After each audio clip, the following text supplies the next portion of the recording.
we've done this alone.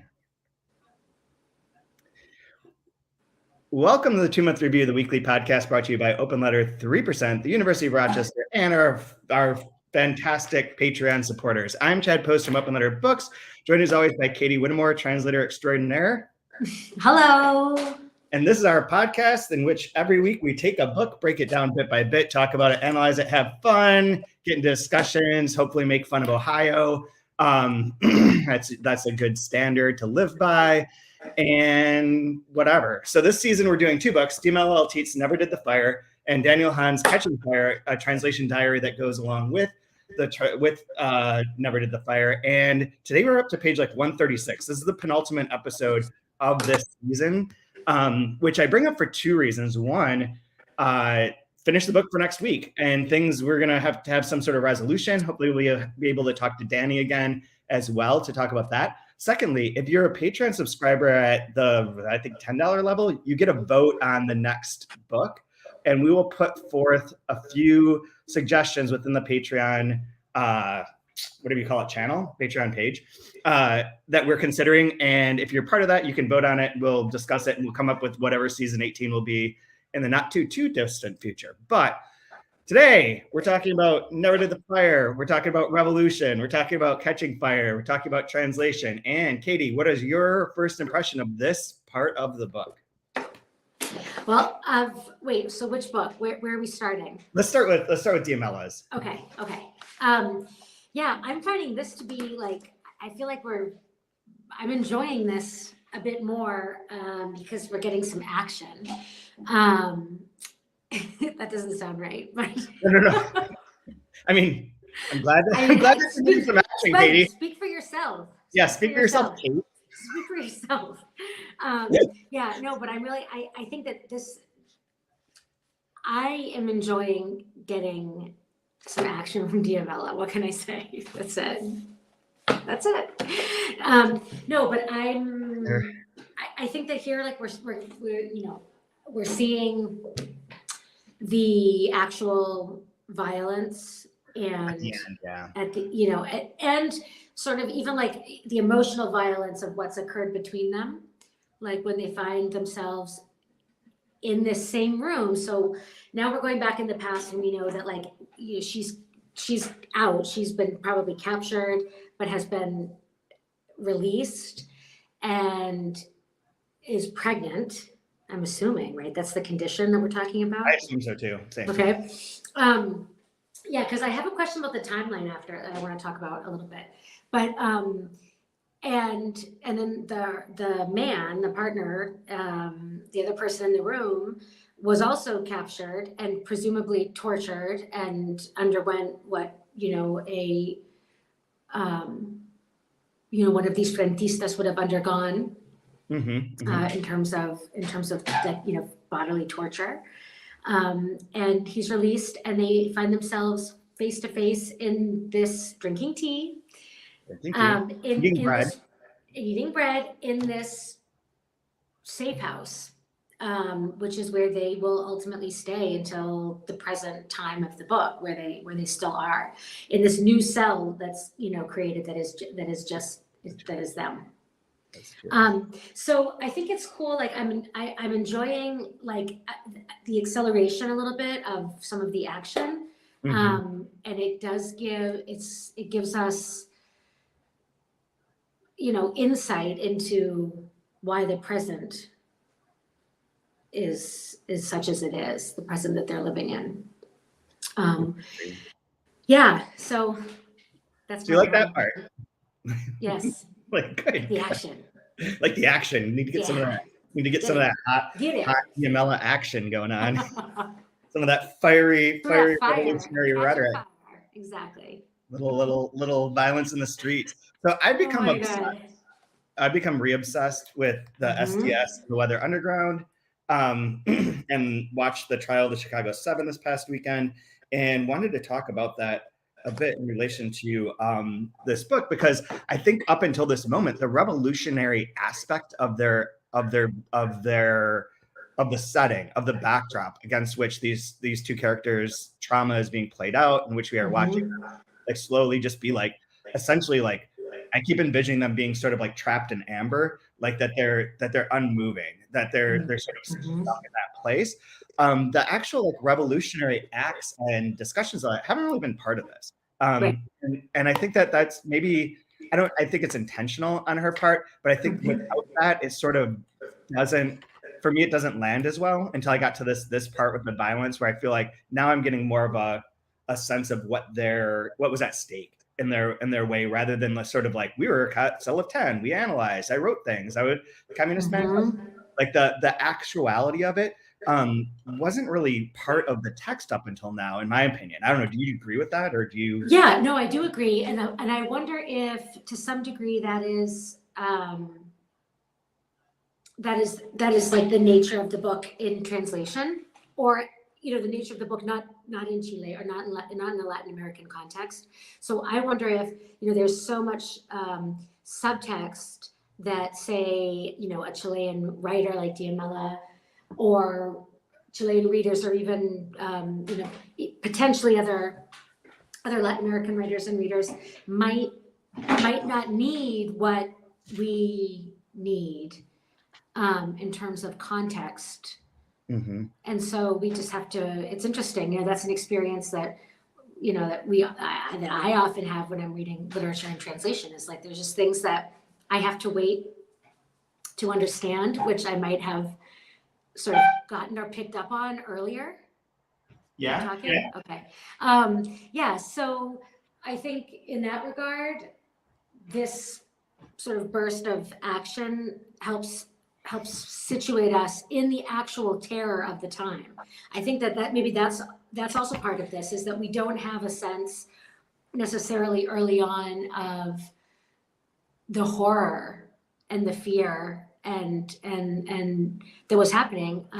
The disappearances of people, the torture, the deaths, the murders, and it just the absolute instability is not really present in this sort of like strange, slow, piece by piece unfolding that we have at the beginning of the book. So it does feel like sort of like things are like this, and then we're hitting an acceleration in the pace, where I'm at least getting a better sense of just how dangerous a situation they were living in, which would have absolutely conditioned, the emotional relationship that they have, like everything, all their relationships, the decision to have a child or not have a child, the way that you would interact with, trust or not trust people that were supposed to be part of, like, this impersonal but still highly integrated and enmeshed group of people. Like all those relationships would have been conditioned by those circumstances of like utter terror and mistrust as well. Which we did talk about at the beginning of the podcast in relationship to Luis Goytisolo's Antagony, which still is not available, but is at the printer. Someday will be available for people to read. But there's a huge section about the Spanish anti-Franco revolutionary cells that mirrors this. And that's one of the things so how much do you know about Bernardine Dohrn? And not very much. Other underground. Okay. No, I'm ready to be instructed. That sounds. I'm taking my orders, Cadre.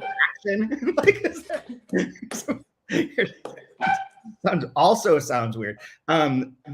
So recently, last week, in fact, there's a new podcast called Mother Country Radicals that is by Bernardine Dohrn's son, Zaid, I think is how you pronounce his name.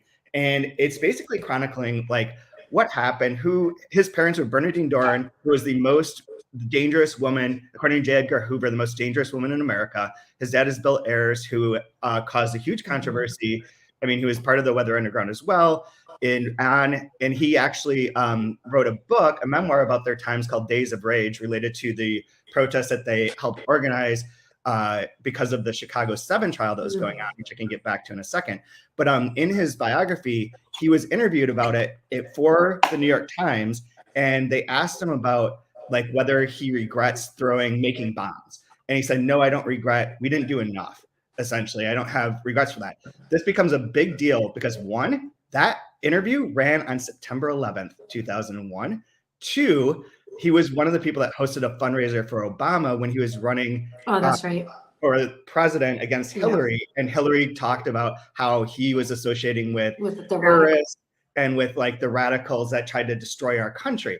Now, the backdrop to it is fascinating, and it's fascinating kind of related to the conspiracy stuff that I was talking about last week, and the way in which the movement of like what a revolutionary movement was in 1968 and 69 and 70, early 70s, and how it divided and how it failed and how it was crushed is very, very, very similar to how things happen today in terms of police brutality and the general machinations of the machine.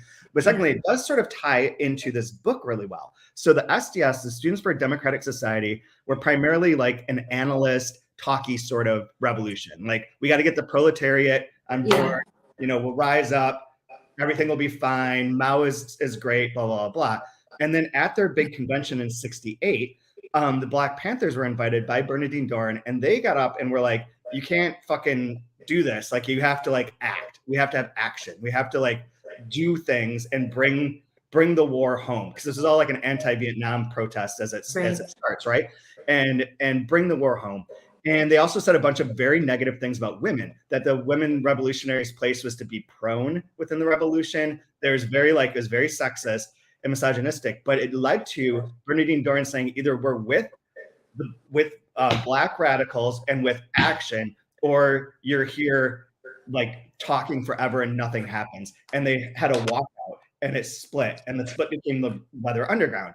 So Bernardine Dohrn was the secretary, similar to the woman in this book, was the secretary for the SDS, for her cell, and then ends up arguing for action, which seems to be along the lines of what happens throughout this book, like where the female narrator is like, I urged us to like do something direct and have direct action. And they're like, you're a Stalinist, you're bad, you're a girl, you're this, you're that. So the Weather Underground ends up causing like they learn how to make explosives from reading a handbook, which is remarkably funny in certain ways. Blow up a police statue. They never injure anyone, which is one of the remarkable things. But they bomb the Capitol. They bomb the U.S. Capitol and cause $300,000 worth of damage. No injuries because they were warned ahead of time. They bombed the women's restroom in the Pentagon for the bombing of Hanoi. The Laos was for bombing of Laos was the one for the Capitol. They New York apartment by accident and kill 3 of their own members, which the number 3 in the desk show up here, and they go into hiding. And in hiding in their safe house, because Bernardine Dohrn's on the top 10 most wanted list as the most dangerous woman in America. They declare war on America. They send a tape, which she reads the speech of, saying, my name is Bernardine Dohrn, and we're declaring war on America and against the imperialist nature of America, blah, blah, blah, blah. And we will take actions, and we will be in every university and every street, till things change. At the same time, Fred Hampton, one of the Black Panther leaders, is truly assassinated. They had infiltrated. One of the reasons that nobody ever got charged with anything from the Weather Underground in the end is that all the cases got overturned or dropped because the U.S. was spying and doing illegal wiretapping, illegal mail fraud, illegal and essentially urging them to take these actions by implanting someone within their cell who is not trustworthy, who is encouraging them. And in fact, with Fred Hampton, supposedly the FBI agent who had infiltrated that Black Panther cell drugged him the night that the police came to raid him. So he was passed out. The police came in. A gun dropped on the floor and shot 1 bullet into the baseboard, and the police shot Fred Hampton 100 times and annihilated everything in this apartment. And that set off part of the days of rage and the sort of reaction to this as well, and to the Weather Underground's sort of activities of you can't just talk, you have to act. They have guns that they use, and we've got. So I'm sorry for talking so much and monologuing here, but give me one more second. So she goes into hiding, or they go into hiding in their safe houses, and she gives birth to this kid at a time when they had no ways of going to the hospitals, no ways of they couldn't get jobs because they couldn't use their social security number. They're living with aliases, and he grew up with this, not really knowing who they were. Okay, so the flip side of that is that at that point in time, that revolutionary thing, and one of the books I would recommend reading for TMR at some point in time is Vineland by Thomas Pynchon, because it covers this ground and this sense of like what was possible within this revolution socially and economically, and how the forces destroyed that and like destroyed people at all costs to maintain this phallic power.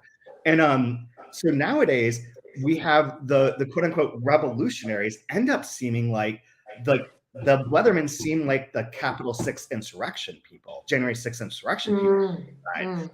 Even though they're coming at it from two exact opposite poles, they end up, you could, amid like a Midwestern, someone in Ohio that is like listening to any of this would be like, they're kind of the same. They're all domestic terrorists. With totally different ends, but both like in that vein. So I just thought it was interesting listening to the podcast and watching the movie, The Trial of the Chicago 7 on Netflix is remarkable. The part where they gag and pined Bobby Seale in court, which really did happen, is one of the most disturbing things I've ever seen in a movie. It's intense. It's really intense and really good, and really does reframe like what was going on at that point in time, and speaks to this book in the sense that was it. Like the Chilean situation was different, obviously, in certain ways, but not really. Like even with the Weathermen, they're like, where did we turn to learn how to be radicals? Was Latin America. We turned to Cuba. We turned to the Viet Cong. We turned to like the Southern Cone to learn how to revolt and how to lead a revolution. And they truly believed that they were going to change America, right? The world. Everyone did. So that backdrop for this book is interesting then. It makes it really, like thinking about it through that lens altered the way I was thinking about this book, even prior to reading the chapter with the active violence. And that it does have, the stakes are much different. The sort of like what you were saying, like that would all be implied probably within the Chilean context. And it is even within our context because it's known, but it's not within the book. It's never emphasized enough that like it has been a topic of our discussion. And I kind of felt like this week, as I was reading all this stuff and thinking about this, that it kind of, maybe it should be, it really hones the sort of emotional part of this. Yeah. I mean, I think that it helps provide context. It does provide the context for what the stakes are as well, and why. I mean, I wish that, I would love to have someone on at some point, or we should have had someone on at some point to talk a little bit about like trauma, like literary trauma studies, which is this field of literary, criticism and philosophy that is only growing. And I think, a lot has been written about memory in Latin American literature, trauma in Latin American literature, the post-dictatorship period. And I see like how we can use that frame for this book in such an interesting way to see, her use of Eltit's use of the repetition, of the slow feeding of information, of these ruptures and these breaks that we've gotten, like the breaks in the text that we've gotten up until this point. And now we have like this straight, and I wanted to ask you what you thought about this. So like this, can we look at this final sequence in this section? Absolutely. Can I tell you that this book that I have on Eltit has a chapter called The Controlling Gaze in Las Vigilantes, and the subsection is called The Political. So this is Citizen versus Government. Ah. But I think there's some of the other books that I didn't grab here has a thing about trauma and an essay about her and about her writing about trauma. And yeah. So let's look at that last section though. And I just want to point out too, like there's another bodily trauma that happens, which is the childbirth, and the childbirth in general, and then childbirth under the circumstances in which, like, this boy is born. Which was my interpretation as I was reading this. Thinking back, I read this a couple of days ago, but that the woman kind of directed them, but that the guy was going to have to serve as the midwife for her. Okay, yes. I did get that right. Yes, that's what I got too. And then, so I think I had something off in the timeline. This is what I want to try to figure out.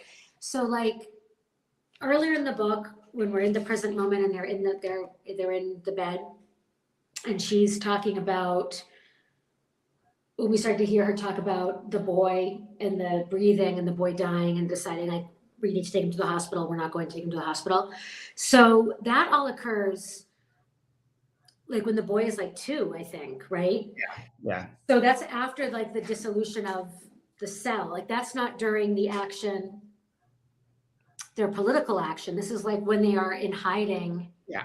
The 2 of them. And they can't take him to the hospital because they're in hiding. Because they don't like exist as regular citizens, right? So I had been reading it like assuming that was dragged, that occurred while the cell was still active early in the book. So it's interesting. So yeah, so the fact that like the child is born when the cell is already defunct. The deaths have happened. The deaths have happened. The child is born, and they are creating this new life, this new cell within these 4 walls or whatever. Just the 2 of them, and the child. The child dies, and then it's just the 2 of them. So here's the supposedly. Here's the part about that really quick. It's on page 109, the first part that we were reading. I had fallen already, trapped like a wild beast or a circus animal, right in the middle of the public highway, surrounded and captured. And later you would fall. A ruthless sum, the complete cell, all 10. 7 of us survived, 3 dead. The 3 dead are here, upright, ornamental. They sparkle in the darkness. Before I had come out, you would fall. 4 months of you neither alive nor dead. Finally, we had to meet again. We did so ensnared in acute bewilderment. My condition obliged you to suspend your pain, your offense, the sum total of humiliations, the terror. So my interpretation is that there was an action. The cell, 3 of the people who were killed, all 7 of them, the cell dissolved, but she was captured. He was later captured, maybe not at this event. Then for 4 months, they don't know. She doesn't know. If they're alive or dead. So they come back and reunited, and she's like nearing birth giving. Right. Okay. And then they have the child. Then 2 years later, the child dies. They can't go to the hospital. It has a fever, burns up, catches fire. So this is all right. So the sequence that begins on with the robberies, right, and the sirens, and this violent bus ride. So I want to talk about this a little bit because it's complex. So it looks like she has been warned, like, you must not leave. You cannot go anywhere. You must not leave this house, this room, right? Basically. And it looks like on page 130,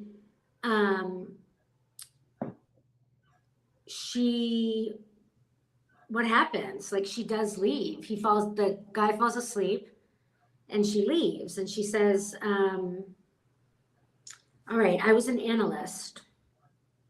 I was ready to give up each and every condition and the boy in me, the captivity, the boy in me, a beautiful or glorious boy who was already walking and beginning to express his first words, some minimal, narrow words, my boy, who after 2 years between some powerful death rattles he was not going to survive. I can't say anything. I shouldn't. After a century, I watch you now asleep or awake, thinking with no horizon, stretched out on the bed. The bed and you, that's the agreement, the sheets and my pillow. The whole century, the 1,000 collapsed years. There you remain in the room, curled up with your cranium, your skull, between the pillow and the sheet, lying there while I go out and walk unhesitatingly along the straight line of the pavement. I arrive at the bus stop, and when the time comes, I briskly climb aboard the local bus. So I thought that this is the present? The present. Okay. All right, good. That she's like, and then the question that I had about that related to the rest of this that I was confused by, and then maybe you can straighten out. So my assumption was that, so she's counting back the boy. She remembers the boy. He was sick off and on, death rattle. He's not going to make it. He dies. Then nowadays she leaves to go work for, obviously, I mean, this is very similar again to the Weather Underground stuff. Like Bill Ayers worked as like a kindergarten teacher essentially, because you didn't have to have a social security number and was paid in cash, like at a daycare. So she's taking care of people. Yeah, he was like teaching kids how to love and like be good people instead of he's like, I think one of his sayings was that kids are just smaller people. something to that effect. Because they're smaller people. But so she goes to see this woman who she's been working with or whatever. Now the next part, beside my window, the sirens howl. I understand that further off in the next neighborhood, a shooting has occurred, a bank robbery. One of the bullets was a direct hit on the security guard, a man of about 30 in his blue uniform, dark skin, but no, not slim. That's in the present too, correct? Right. Okay. And then the woman is the woman she's going to see, right? Okay, hold on one second, because I am confused here. Okay. Death, blah, blah, blah. Okay, amid a minor or almost derisory or anodyne agony, the guard is dying, and the woman dies too, killed by her stupid hunger for the limelight. She dies irreversibly, strewn slowly across the floor. She's dying from 2-3 well-aimed shots to the head. She dies and she dies as though she were the only creature in the entire universe. I think this is the past. Oh. Or no, I don't know. Like, who's the woman? Who is the woman? Wait. So she's agonized. Okay, one second. This public spectacle, this is at the bottom of 131. The public spectacle of this woman of how old? Around 40, 45. What does it matter? A uniformed executive. So I think that okay, that's in the present. Yeah, this is the woman from the bank. That's right. Okay. Yeah, okay. So it's like a bank teller or whatever, and that's what the limelight thing is like trying to prevent the robbery, like putting yourself in. And so the next part, like nervous when faced with the robbery, who didn't know how or couldn't withdraw or didn't want to keep out what was happening, let alone do without screaming, and didn't forgo insults either. She just didn't hide her haughty for the robbers until 2 or 3 bullets brought her down. Okay, got it. So that's in the present. Yep. So the violence. So it's interesting because the violence of the actions that they take are still only happen off screen. Right. And that one. So all of this it's like all of this. This whole sequence is like the violence in the present that is just like proliferates. It's like, and she's imagining it, you know. I mean, except for maybe this. I think she hears the sirens. I think she hears the sirens. And she hears the sirens, and she says, "Okay." And then 2 blocks or 5 blocks later, this, et cetera, et cetera, et cetera. And then it comes down to, I mean, it's really specific. It's, the 55-year-old industrial engineer, 50-year-old male. I mean, it's just that, like, the world is surrounded and steeped in violence. Yeah. Like in random violence, like a bank robbery, random act of violence towards these people. Then this kid, he grabs the recurrent and inevitable young man will straight away, without hesitating, without the least glimmer of weakness, with astonishing precision, shatter the car's windscreen. Mm-hmm. I say windshield. He will do it with all the power of his musculature transferred into the stone. A stone he is holding with a vigor that his deep-seated resentment bestows on him. One of the Weather Underground idols was this kid who derailed the train by putting a brick on the train track. Oh my God. And that stone rang true with that for me too.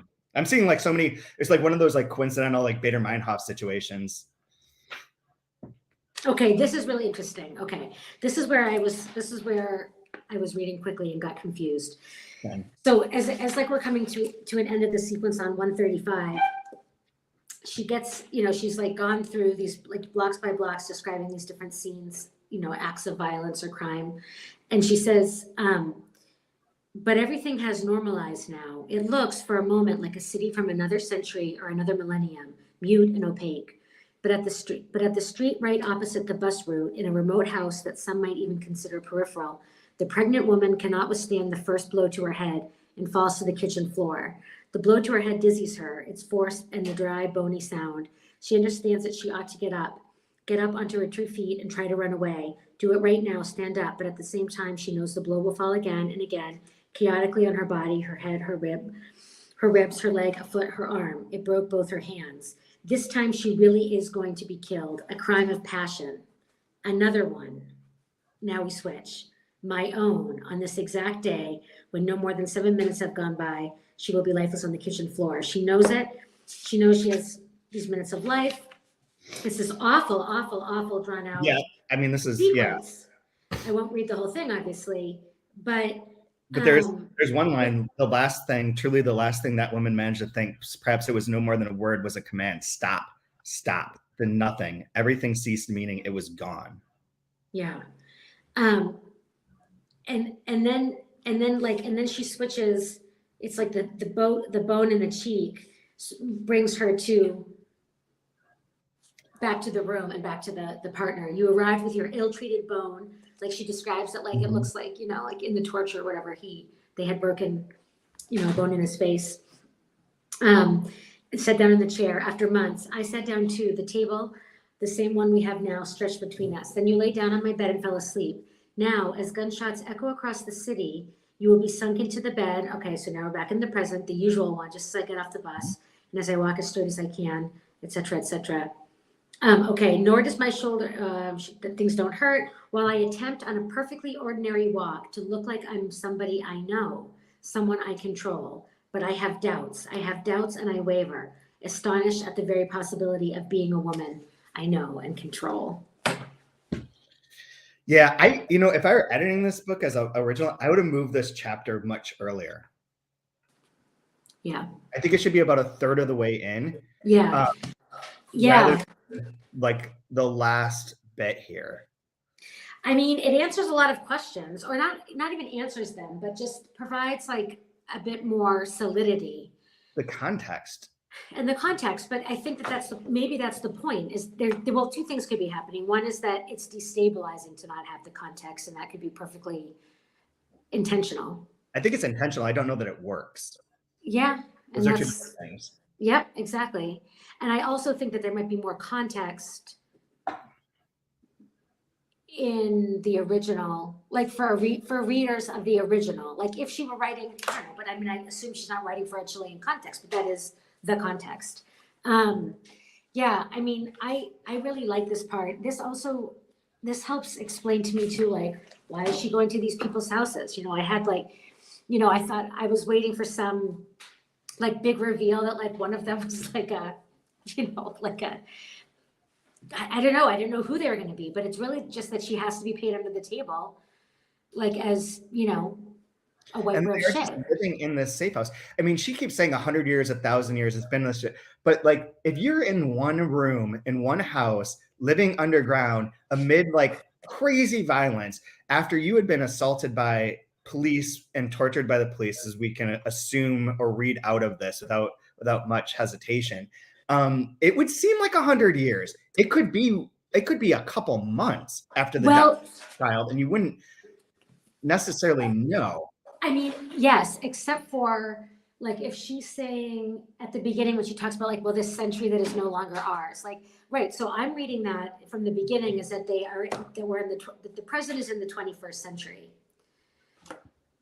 Interesting, because I'm thinking like another way to read that would be to use the Pynchon sort of idea that like the ideological idea that like, or the historical ideological idea that in the 60s, 70s, there was a moment where things could have been different. And that the century is no longer theirs. That was crushed, and the century is no longer theirs, even last century. Like, it's crazy that like how much dies down during the 80s. Like, I can't get past this. Like, I keep thinking about it and thinking about like I grew up in the 80s, and in college, there was still like remnants of like SDS Marxist sort of like, we could change the world, we can make the world a better place sort of ideas, but it was really deadened down. And I think it was big time. I mean, it was like, Reagan, it was Reaganomics, and it was Coca-Cola and CIA and FBI. And then in the 90s, it's Clinton, and it's sex impeachments. And like we get distracted. And then we get distracted. And that's like the Neil Postman amusing ourselves to death and Brave New World theory of that this everything became entertainment.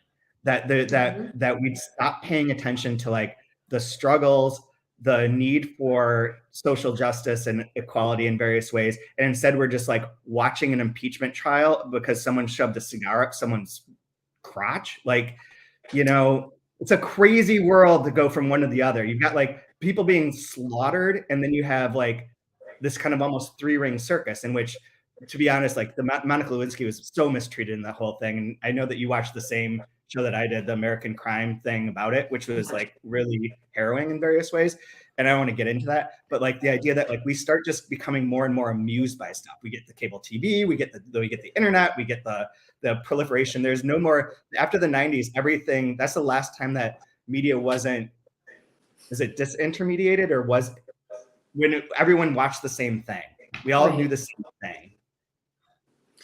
Yeah, I mean, yes, that's, and it's, I mean, like, I feel like we talked about this too with Bolaño last season too, just, you know, the idea of like the disintegration and the fracturing of the big narratives that people were able to sort of to organize around on the right or on the left, and that became like sort of an impossibility to enunciate really an ideology in that same way, and to die for an ideology in that same way. And I wonder, you know, like our current moment, there seems to be like, you know, a return to, I don't know, a return to like, I don't know. I have the sense that people, I mean, I'm thinking about Europe too, and I'm thinking mostly about the right in this case. And I think what's really scary personally, politically, is that the right has, it seems that proponents of the right are finding it a lot easier to organize around a central narrative. Create a general big narrative. And the left is not.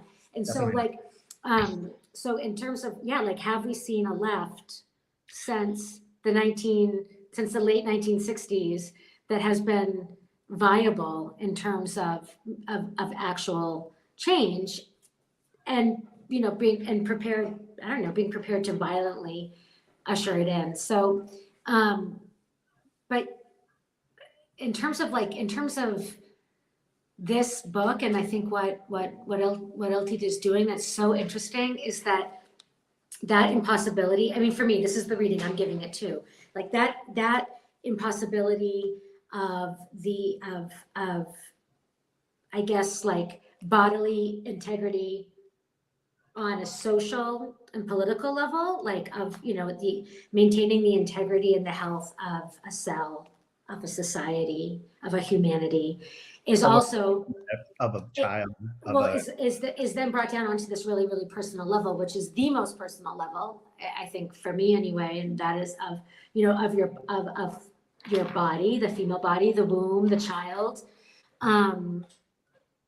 and I think the way that these things are mapping on each other is really fascinating, and that the trauma is double, and so what she's experiencing, or maybe it's more than double, it has proliferated in this other way, in that, you know, what she's reliving is not only, you know, which we don't, I mean, here's the thing too that's interesting, is that like the main trauma that we see cropping up is the death of the child, right? However, there are these other remnants that point to this political trauma that she experienced, right? Which was political in a political context, but which is also, you know, a physical trauma in the deaths of, you know, these ghostly figures that live in the room with them, which are like, you know, the three comrades that are standing there and that are watching from the corner of the room, you know, like that present is still there. In the same way that like the instances of, it's like a record skipping, like. There's also like one thing to tie back into what you mentioned at the end of last week, and to really bridge this, is there's a lot of breaking of bones. And like the you're saying like the sort of dissolution of things too. There is like the physical, the wrist hurts, the bones break. That ending part that you read, there's a bunch of fractured cheekbone. There's I forget, I was marking a bunch of them last night. And there's and about calcification too, like things becoming rigid and stony and set in place. What? The stone breaking the windshield. And to tie this all together, the reason Brian's not here is because his daughter broke her arm. So it was foretold. It was what's the word that he struggles with? predestined. Shoot, what was it?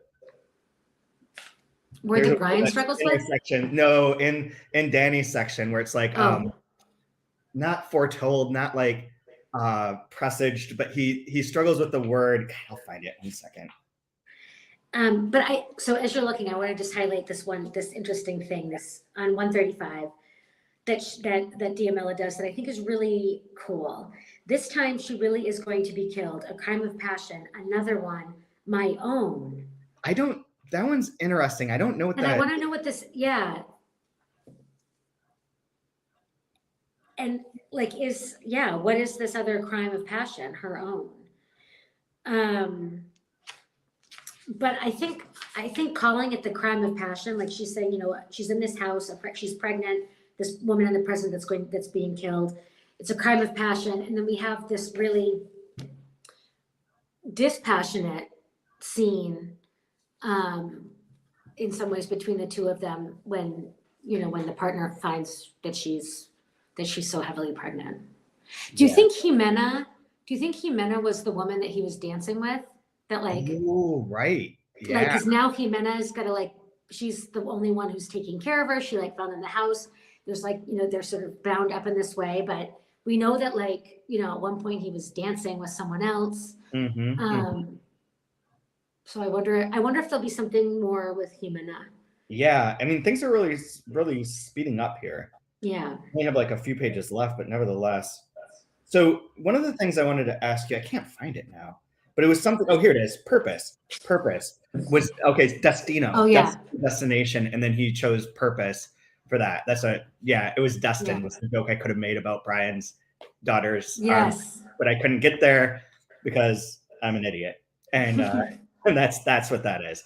So I have one specific question for you. Okay. That is mainly just giving you a softball to talk about one specific translation of yours. Okay.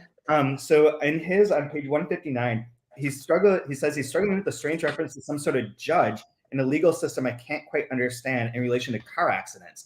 The phrase investigatory magistrate came up. And this is something that comes up in Mothers Don't. And it came up in his earlier, and I meant to ask you about it at that time, but I don't think you were on the podcast. So I wanted you to talk about that for a second, because that is an interesting trouble, contextual trouble.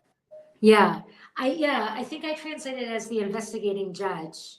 And so I guess it was an investigating attorney, wasn't it? Oh no, maybe it was judge. No, it's the judge. Yeah. Because it's el juez de instrucción here in Spain. So and I'm no Spanish legal scholar, but I did have to do a little brushing up just in order to play one on this podcast.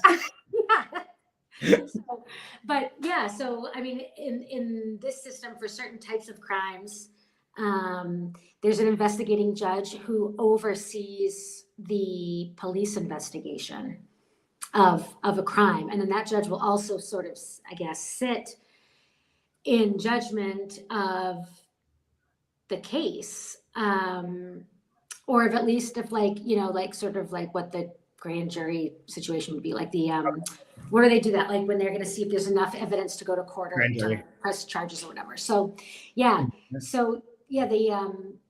the investigating judge has a role in the actual investigate, instructs the police on their investigation, which was interesting. Yeah. So Mothers Don't coming out in July. There's also another part to it though in Mothers Don't, which also ran into the same sort of weird problem where you had the thing where it could have been a civil case, that it was a criminal case. Against this woman who drowns her two children, but there is in Spain the option of a citizen suing her for having killed her children and having committed this act. And that was something else that was wait, what? Yeah. And had to deal with that in terms of building the right context for a legal system within a work of fiction is an interesting translation challenge, I assume. Yeah. I really enjoyed reading this section of Danny's book too, where he teases out a little bit some of these word level tweaks and changes. And I can't find. I was reading it last night, and when I fell asleep, and now I can't find the book. So I don't know where it is, but I can speak to what I remember underlining and writing in the margins about.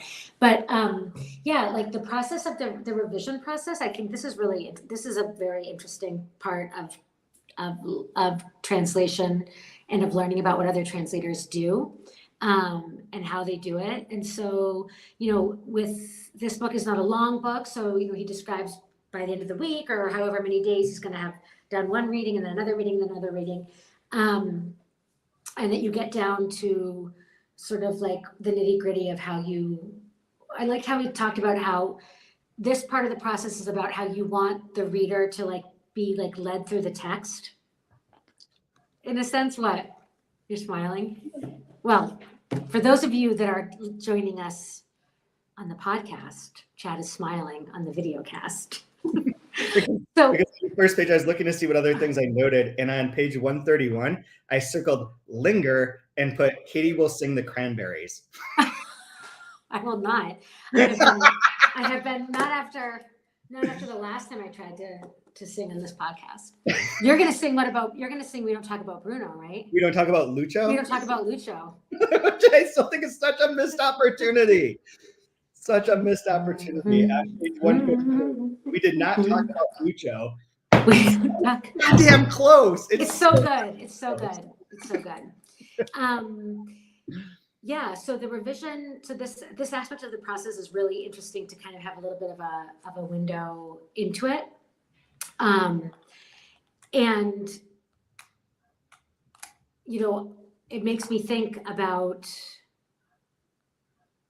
I don't know, I guess it's like, and you would know more about this being an editor and a publisher and having worked with a lot of people through their revisions. I mean, I only have the experience of doing my own, and now I'm having this little window into what Danny does. But like, would you be interested in talking at all about, like, from an editor's perspective, how you view Danny's process from what you've read, how what your experience has been working with translators at this level? I think the process. There's one note that he makes in here that I think ties into that. I think it's a footnote, in which it says, at a later stage in the process, on 154, Bill, the book's editor, would refer to one sentence as sounding like a badly tuned radio, which is mine is always a camera that's like out of focus. Out of focus. Same thing. A lot to be fixed at this stage. Sentences, are sort of there, blah, blah, blah, blah. So I think that the situation with Danny, what I think is interesting about this and about the process of publishing these sort of books, is that his representation here and his faithfulness is to creating Diamella's text. And so a lot of his choices that are driving are based on sticking with this original. And like he references several times, not getting too far, not doing what he thinks it should be, not adding the commas where there should be commas, not changing the contractions, not making sure it doesn't sound like him. And I think that an editor does have the right, because I don't know that these books are ever fucking edited in their original language. And I don't know that the books are as good as they can be given that premise. So I think that the editor of the translation has the opportunity to do what the translator in his case is hesitant to do. And I've encouraged you at times to do that and to go forward and make those sort of changes for a variety of reasons. The Last Words on Earth is a very particular instance in which we've talked about it on this podcast and fits into that, but even within other things. But I do think that that at times there's an author's intent, but an author's intent doesn't make it absolutely right. Like there's a big division between like Germanic, the relationship of writers within their Germanic situation in which genius is bestowed upon them, and their words are magic, like the Benjamin way of talking about translation, of like this mystical, like godlike substance that flows through you. And then there's the side of the practicality of like the more Western, more American side of things, of like everything is a building block that can be shifted around to make it more of a better structure, a better building, a better painting, a better whatever. And that manipulation can come from outside. So you see like Gordon Lish rewriting Raymond Carver and creating Raymond Carver through his editing of that prose. And I think that that's a much more common sort of American individualistic, exceptionalist sort of ideal. Interventionist. Interventionist. Yeah. Versus the other. but I fall more towards that side, not entirely. Like I don't rewrite a lot of stuff, but I do think that in the end, I don't take the original as something that is blessed in that way, or that is sacred. Especially when it comes to contemporary literature, it would be different if it were like something that were canonized in various ways. Mm-hmm. Contemporary literature, it's like, I mean, I know I've talked to people, so many authors who are like, nobody's ever read, the editor just printed it. Like nobody made suggestions. And like, I feel like that opens up a gap in which you can have a more interventionist situation, maybe not rewriting it into your own voice, maybe not rewriting it into what works for the American marketplace, but at least not taking it as sacred. That's really interesting. But related to that, he positions his role on like, I would curious about you, to throw this back to you, like what you see your role is like, do you do what you're doing in relation to the quote, not sacredness, but like in honor of inviolability, and then can say to someone else, to a third party, okay, here's the things that I notice in my interpretation of this, or in my activity of translating this led to this interpretation. Here are situations in which I think maybe you might want to weigh in and have some decision, like passing the buck, but making it aware, making the editor aware, or where do you fall into this? Yeah, that's really interesting. Because, and so I'll stick with the translator. I'll stick with, like, in our case, like an Anglophone translator and an editor. And I think, what we have to draw attention to also is that is an act of power and hubris to some degree, right? And so I think just, we have to acknowledge that, to say like that I can make this better. I don't think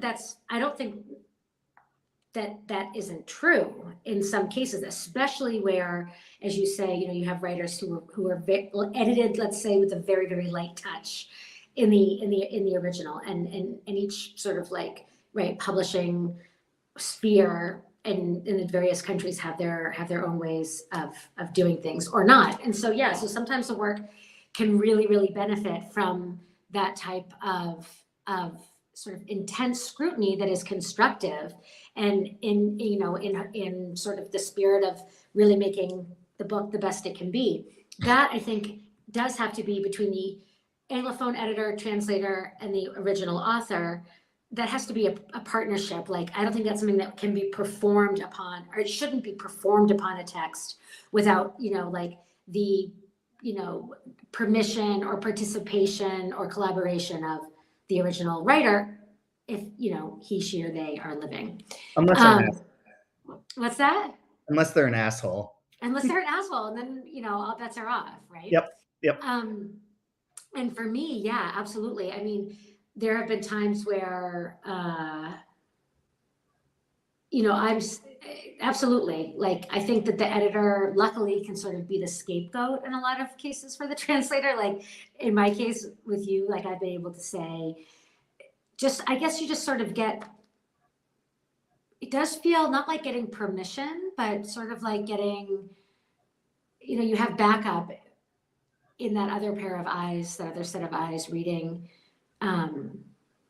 something that might work sort of less fluidly or less well, and knowing that it could be more impactful, it could sing in a different way. The image could be sharper or brighter, right? Or the sound could be in tune, but that it's going to mean that you have to make some pretty, we have to like go further on the dial, right? On the original. Creative acts of interpretation. Yeah. And I remember talking with Laura Moreno for an interview that she and I did together, just a conversation we had on the occasion of the publication of Wolfskin by Structo Press in the UK in the winter. And the interview hasn't been published yet, but I think they'll publish it in the summer when Open Letter publishes Wolfskin in the US. But something that we talked about was like, I mean, the authors that I've worked with so far have been really hands-off in terms of like, I mean, for the most part, many of the writers I work with don't feel they have the command of English where they would want to be part of like the translation process, and that they trust me. And most importantly, and this was the thing that Laura said that I thought was really cool, was like that she trusts me as a reader. And that for her is like the paramount thing, is that she trusts the way that I read her.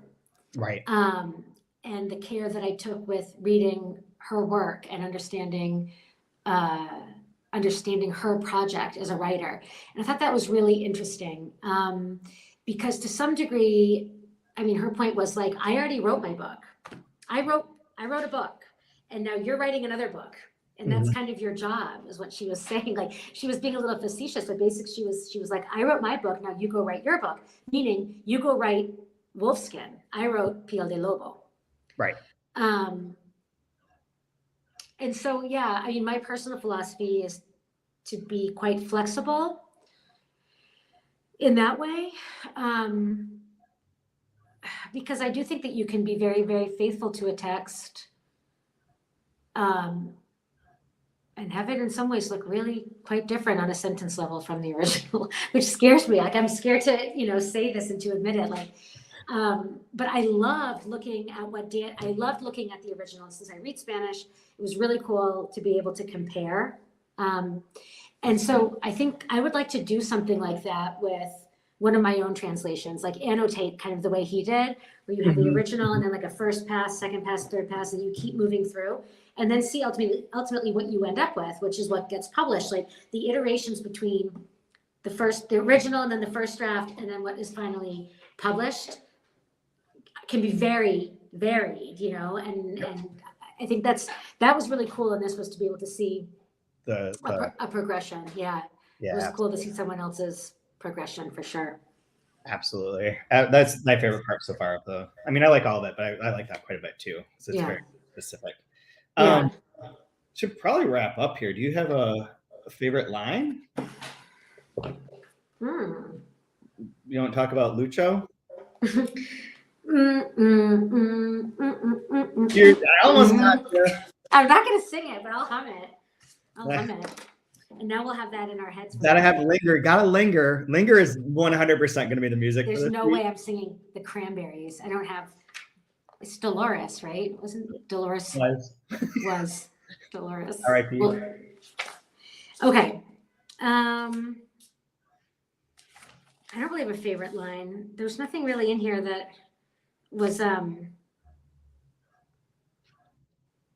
me see.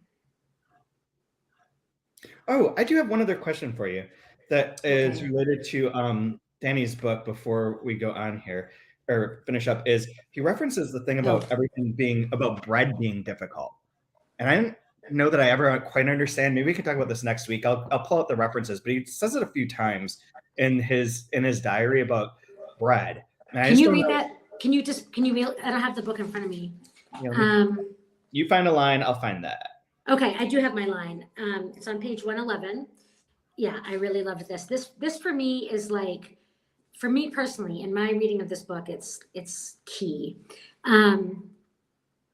Okay, so, all right, 111, she says, yes, isn't that right? Okay, so she's talking about a self-absorbed lucidity, an irrefutable mise-en-scène, a trajectory that contains 1,000 years, 100 of history. Yes, isn't that right? But never, ever did I think about the autonomous functioning of the body, its cyclical surprise, and its calamity. Never in your astonished or disgusted face, yours, in the hours of a tragic reunion, my tragic but fleeting survival. I think that's really beautiful and terrible all at once. And then there's Lucho, of whom we shall not speak. Page 160, 12. As I mentioned a few weeks ago, the word bread was causing me trouble. Fortunately, I happened to mention this the other day to my friend James, who used to live in Chile, and after a couple of minutes on Google Images, I think he may have solved my problem. Okay. I mean, it must be some sort of Chilean word for bread, or like a kind of bread, like a panecillo, or in Spanish, or like in Spain, in this part of it, if it said the Spanish word, that would make more sense to me. The fact that it just says, but it must be in another entry. we must have missed it. Well, you just said that though, like. It said bread at the earlier time too. Oh, there's no. Page 128, bread is, for a seemingly simple noun, surprisingly hard to translate. So I just wondered if that was like I get where you're coming from, if it's like a specific word within the Chilean context. I just thought that stood out to me twice, and I wondered if there was something else about bread within Spanish that's like particularly not that I can think of. Have to think about. I would never know. You'd be like, oh no, yeah, that's a common problem. We talk about that all the time in translation. No. Bread. No, not that I can think of. Oh God. So we finish next week is the last episode. Next week is the last episode. So we finished both books through page like whatever it is, 161 maybe in the 156 in the actual book, and then Danny's book goes up to 202, and then there's like a index, but the index is like, kind of a joke, but okay. I mean, kind of useful, but you're not going to read it. Nobody reads the index. Anyway, so yeah, that'll be it. So if you like what you hear, you can rate us, review us on iTunes, wherever you get your podcast. Please join our Patreon. We thank you for your support. And we will be back next week for the conclusion of Things Catching on Fire. Bye. Maybe you'll get some more action, Kate.